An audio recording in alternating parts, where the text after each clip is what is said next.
South Delhi के नेपसराय इलाके में बुधवार की सुबह ट्रिपल मर्डर की घटना को अंजाम दिया गया था और दावा किया गया था कि जब दंपति का बेटा मॉर्निंग वॉक पर गया था तभी बदमाशों ने घर में घुसकर दंपति और उनकी बेटी को चाकू से गोदकर मार डाला। हालांकि अब हत्याकांड में बड़ा खुलासा हुआ है। जांच टीम ने दावा किया कि बेटे ने हत्याकांड को अंजाम दिया था। वो मॉर्निंग वॉक के लिए नहीं गया था। पुलिस ने उसे गिरफ्तार भी कर लिया है। राजेश कुमार आर्मी से रिटायर्ड थे और प्राइवेट सिक्योरिटी ऑफिसर के तौर पर काम करते थे। उनके परिवार में पत्नी बेटा बेटी थे जो कि इस घर में एक साथ रहते थे। अब पुलिस ने जांच के बाद खुलासा कर दिया है और हत्या के आरोप में बेटे को भी गिरफ्तार कर लिया है।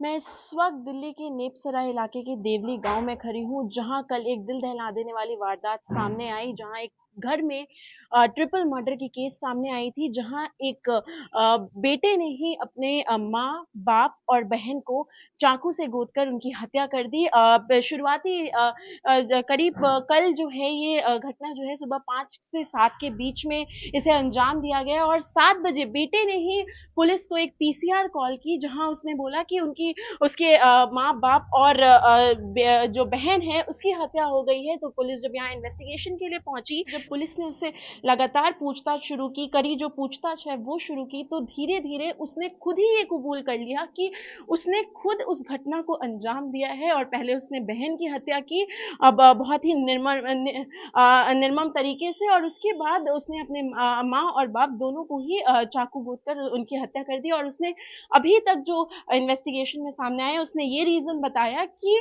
उसके साथ भेदभाव किया जाता था। कुछ समय पहले उसके पिता ने कुछ आउटसाइडर्स के सामने उसे मारा पीटा था, जिसके बाद वो बहुत अपमानित महसूस कर रहा था। और साथ ही साथ ये भी सामने आया है कि ये बात भी उसे पता चली थी कि जो उसके माँ बाप है वो उनकी बेटी को जायदाद देने वाले थे, और पढ़ाई में भी वो बहुत अच्छा नहीं था। वो बॉक्सर था और तमाम तरह की कसरत वो करता था। तो कहीं ना कहीं एक भेदभाव की भावना उसे महसूस हो रही थी।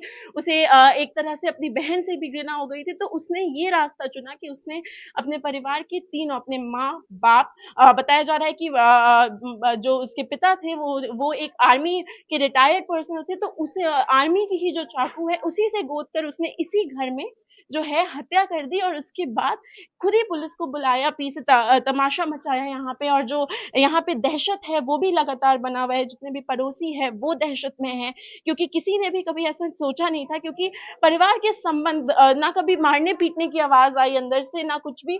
तो उन्हें परिवार के जो संबंध है वो भी काफी अच्छे लगते थे। हालांकि अभी हथियार जो है वो बरामद नहीं किया गया है पुलिस द्वारा, और उसे हिरासत में ले लिया गया है, और लगातार जो है इस मामले में जांच जारी है। आज उसकी पेशगी भी कोर्ट में होने वाली है। तो तमाम जो इस तरह की जो घटना है वो अक्सर हमें सुनने को मिलती है, लेकिन ये जो एक साथ ट्रिपल मर्डर की जो घटना है वो एक दिल दहला देने वाली घटना जो है वो सामने आई है। दिल्ली सरकार ने भी कानून पे सवाल उठाए, लेकिन महज 10 घंटे में दिल्ली पुलिस ने इस पूरी जो क्राइम की जो घटना है ट्रिपल मर्डर की उसे सॉल्व कर लिया और जो आरोपी है उसे पकड़ लिया। दिल्ली से प्रेरणा शर्मा, एनडीटीवी इंडिया के लिए।